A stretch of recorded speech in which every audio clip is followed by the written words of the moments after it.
pacientes, até profissionais confundem bruxismo com DTM.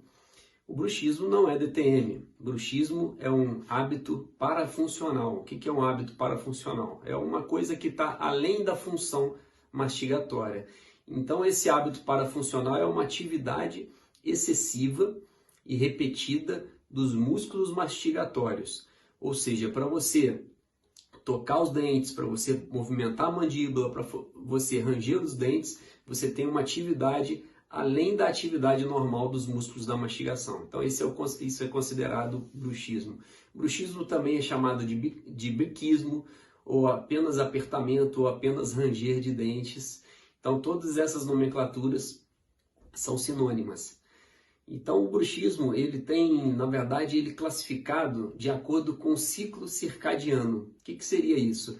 Ele é classificado de acordo com o nosso cotidiano, com a nossa rotina diária de vida. Então, se você tem esse bruxismo durante o dia, o bruxismo é considerado bruxismo em vigília, ou bruxismo da vigília.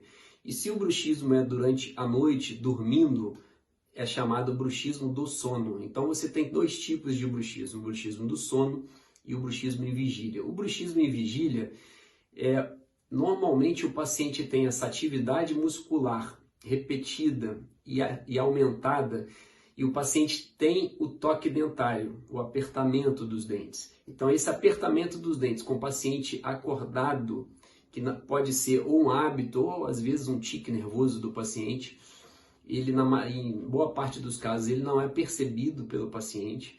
Então, esse bruxismo é quando o paciente faz ele acordado, aperta ou toca os dentes acordado.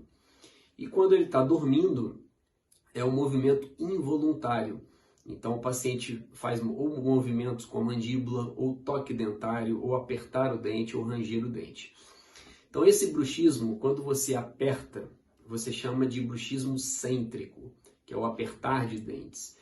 Quando você range, é considerado o bruxismo excêntrico, que é o ranger de dentes. Então você tem essas divisões, mas a divisão principal é essa: bruxismo em vigília, que é o bruxismo quando você faz acordado, e o bruxismo do sono, que é o bruxismo durante o sono do paciente, que é considerado um distúrbio do sono.